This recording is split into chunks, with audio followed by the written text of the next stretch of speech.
Here I've got Qilive 5039D, and let me show you how to invert colors on the following device.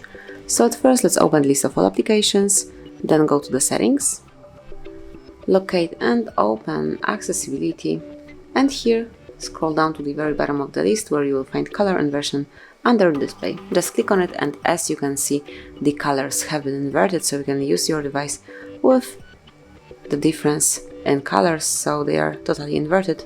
And if you would like to go back to the normal mode, to the standard colors, default setup, so just open the settings one more time and pick accessibility, and then just tap on the same switcher to go back to the normal colors. And as you can see, we switched off color inversion, and this is it.